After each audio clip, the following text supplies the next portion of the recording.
This video is brought to you by the case that can increase your download speeds by up to 30%. Go to amidcasing.com for more information. And the ultimate iPhone warranty that protects your phone from drops, spills, and everything Apple will not. SquareTrade.com/TSIG.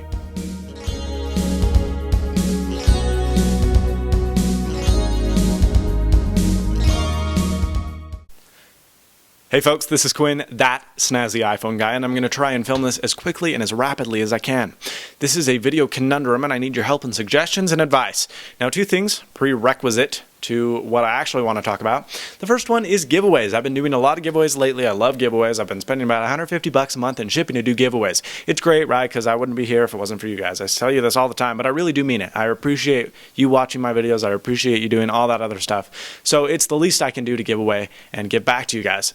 So I'm okay with spending a couple $100, but I'm feeling a little bit used lately because a lot of people are like, oh, this is cheap. It's not real. You didn't actually announce the giveaway winners. Hello, stupid. Watch my videos. I announce the giveaway winners in discrete videos. You actually have to watch the video in order to find out who won. I'm not going to say, hello, people that only watch my videos for the giveaways. Here's the winners. You won. No.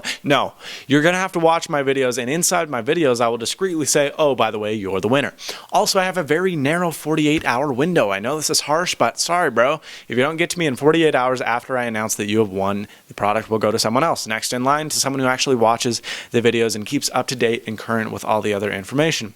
So I do like to keep you guys in tune. I'm doing giveaways. I'm going to keep doing giveaways. The least I can do is giveaways, but I would like you guys to be able to actually use the videos and watch the videos rather than just say subscribed for giveaways. And if you are, if that's the only reason you're here, I don't want you. Go away. Press unsubscribe. Okay. Also, one survey. I would like to diagnose myself. It sounds very awkward. I would like to hear what you guys think about my quality videos lately. I think I've been doing a pretty good job, but you guys may think, Quinn, you suck lately. So I would like to know. There is a very, very quick 10-question questionnaire. It's a survey. It's all multiple choice, except for one, which is optional. So it's really 9. And it just lets me know what I can improve on. So you can say, Quinn, the audio has really been subpar lately, or the video has really been subpar lately. You could improve on this and that and that and that. I'd really like to know, because then I can become a better YouTube reviewer. The better reviewer I am, the more products they get, the more products I get, the more revenue sharing I get, the more revenue sharing I get, the more products goes out to you. So it's a win-win-win situation for everyone.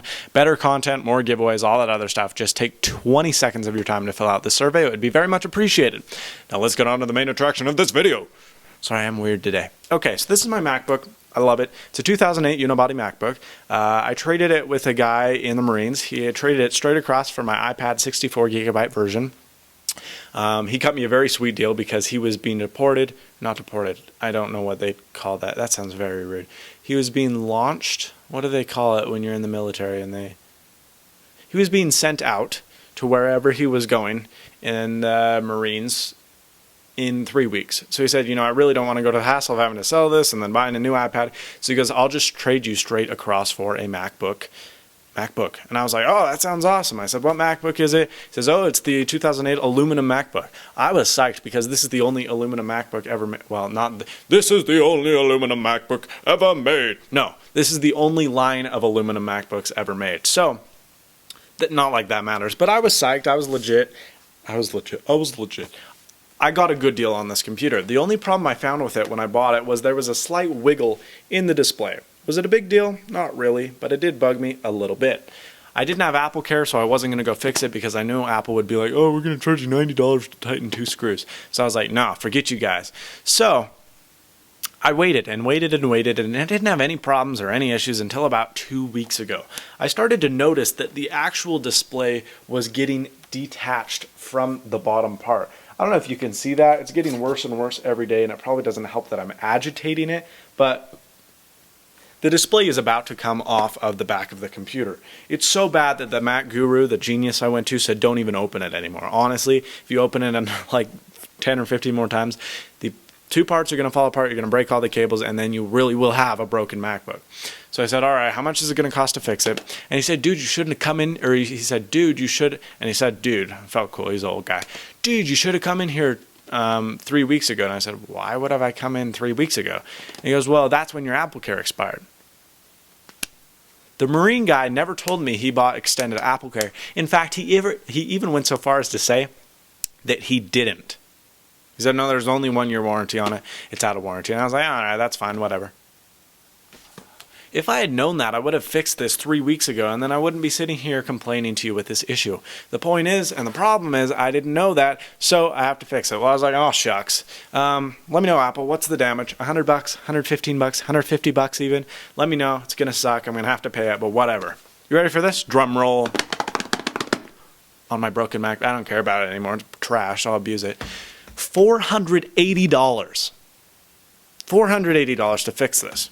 Now, I said, well, can I just do it myself? What are the parts? They said, well, the parts are cheap online, but the problem is you don't just have bent hinges. You've actually made it so loose that it is stripped the screw holes in both the bottom and the top casing. So you have to replace both of those, and that is an extremely extreme do-it-yourself process. He said even our technicians probably couldn't do that. So he said what you'd have to do if you wanted to get it repaired in store is $480. He said, I'll slice you a deal though. We can send it to Apple HQ. They'll diagnose why it happened to help improve future products for $380. The only situation is it's going to take 3.5 weeks. 3.5 weeks, save $100, be computerless? No, thank you. So I need a new computer. I'll sell this on KSL, which is our local Craigslist, basically. Best Craigslist in the world. It's very good and people use it a lot. I could probably squeeze $800 out of this. You know, I upgraded the RAM, I upgraded the hard drive, $100. $100. $800 is probably what I could squeeze out of this. If you're interested for $800, I'd much rather sell it to you. Get to me via YouTube PM or email, but don't because that's a bad deal. Okay, and this is cursed. Anyway, so the point is I need a new computer. Where am I going to get a new computer? Oh, I don't know. I make money on YouTube, but not enough to buy a computer. I have to save half of it for extracurricular activities. Well, actually for financing, for cell phones, stuff like that. And then I have to save another half of that half for extracurricular activities, dates and bowling is fun, and a bunch of other stuff like that. So I'm left with 1/4 of the money I make. I don't want to tell you how much money I make, but let's just say it would take more than 5 months to accrue the $1,000 I need to get a new 15-inch i5. So the question is there any creative ways you can think of being able to get me a new MacBook? I don't mean like a Ponzi scheme. I don't mean screwing people over, but for example, there's this girl on the internet that couldn't afford a computer. So what she did was she contacted like 35 sponsors, and all of them had their crap laser etched into her computer. So that her computer was just totally a marketing tool. It was absolute advertising, but that's cool. You know, she got a free MacBook out of it, so I don't see the issue. I kind of would like to do the similar thing. If there's a sponsor out there that wants to engrave their logo on here, that'd be sweet because, you know, this shows up in a lot of my videos and it's all over places, and I do installs and I do all that other crap while my MacBook's in the background, and I even do MacBook reviews as well and tutorials and all that other stuff. So if your logo is there, that is cool. That is good marketing, especially seeing as the numbers I get. Point in case is I need a creative way to raise the money to get a new MacBook. I don't know how I'm going to do it. It could be involved with sponsors, but let me know. What are some ideas, crazy crap I can do to get more money? Let me know. The problem is I'm not really skilled at anything, so Photoshop, web design, you know, flash intros, I can't do any of that, and I don't really want to learn any of that. I'm just good at criticizing other stuff that people make, such as the cases and mice and whatever. So the question is, and what I'm trying to ask you is, can you think of any creative ways I can get my MacBook back in place and back intact? Is there anything I can do to get a new one? Any unique or interesting advertising schemes? I would love to hear all of them. So let me know. Sorry for the long video. I do apologize. I know I'm rambling and my voice hurts like crap because it's the 4th time I've recorded it. Thanks you so much for watching, and as always, stay snazzy. See you later, folks.